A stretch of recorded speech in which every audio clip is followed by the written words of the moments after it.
মাধবীতে ধর্ষণের পর তরুণী হত্যার ঘটনায় ঢাকা বিশ্ববিদ্যালয় ক্যাম্পাসে বিক্ষোভ করছে ডাকসুর নেতারা। সেখান থেকে যুক্ত হচ্ছেন সহকর্মী তারেক মাহমুদ সুজন। তারেক, কি বলছেন আসলে বিক্ষোভকারীরা? নরসিংদীতে ধর্ষণ এবং পরবর্তী হত্যা সহ দেশের বিভিন্ন জায়গায় সহিংসতার প্রতিবাদে ঢাকা বিশ্ববিদ্যালয়ের কেন্দ্রীয় ছাত্র সংসদ যে ডাকসুর নেতৃত্বে এই মুহূর্তে বিক্ষোভ মিছিল চলছে ঢাকা বিশ্ববিদ্যালয়। এবং আজ জুমার নামাজের পর ঠিক 1:30টার দিকে ঢাকা বিশ্ববিদ্যালয়ের কেন্দ্রীয় মসজিদ থেকে এই বিক্ষোভ মিছিলটি শুরু হয় এবং আমরা দেখতে পাচ্ছি এখানে ডাকসুর ভিপি জিৎ সহ ডাকসুর অন্যান্য নেতৃবৃন্দরা এখানে উপস্থিত আছেন এবং তারা যেমনটি বলছেন দেশে বর্তমানে যেই নিরাপত্তা ব্যবস্থা, সেই নিরাপত্তা ব্যবস্থার উন্নতি করার জন্য এবং নারী নিরাপত্তা এবং নারীদের সেই নিরাপত্তার বিষয়টি নিশ্চিতের আহ্বান জানাচ্ছেন তারা। এবং দেশের বিভিন্ন জায়গায় যে সহিংসতা এবং ধর্ষণের ঘটনা উল্লেখ করে তারা সরকারের প্রতি সেগুলোর সুষ্ঠু বিচারের জন্য তারা দাবি জানাচ্ছেন এবং নানা স্লোগান দিচ্ছেন। আমরা একটু যদি বলে রাখি, ঢাকা বিশ্ববিদ্যালয়ের বিভিন্ন সড়ক প্রদক্ষিণ করছেন তারা।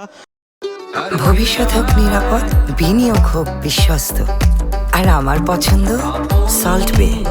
ওয়েলকাম টু সল্ট বে। ঠিক 1:30টার দিকে এই 1:30টার পরে নামাজের পরপরই এই বিক্ষোভ মিছিলটি শুরু হয়ে ঢাকা বিশ্ববিদ্যালয়ের বিভিন্ন সড়ক কিন্তু প্রদক্ষিণ করছেন এবং তারা বিভিন্ন স্লোগানে সেই প্রতিবাদ জানাচ্ছেন এবং দ্রুত এই ধর্ষণ সহ যে দেশের বিভিন্ন জায়গায় যে সহিংসতার ঘটনা, সেই সহিংসতার প্রতিবাদ তারা জানাচ্ছেন। আমরা যদি একটু কথা বলি, আমরা দেখছি আপনারা কি মনে করেন এই বর্তমানে যে সহিংসতার ঘটনা এবং ধর্ষণের ঘটনা, আপনারা কিভাবে সেটার প্রতিবাদ? সারা দেশে নারীদের উপর, শিশুদের উপর যে সহিংস হামলা হচ্ছে, শিশুদের উপর যে গণধর্ষণ হয়েছে, তার বিচারের দাবিতে আজকে আমাদের মিছিল এবং মিছিল পরবর্তী আমাদের রাজু ভাস্কর্যে বিক্ষোভ সমাবেশ অনুষ্ঠিত হবে। আমরা বাংলাদেশের সকল ছাত্র সমাজকে আহ্বান করছি, তারা যেন রাজপথে নেমে এই ধর্ষণের বিরুদ্ধে, সন্ত্রাসের বিরুদ্ধে, মানবতার বিরুদ্ধে তার প্রতিবাদ জারি রাখে।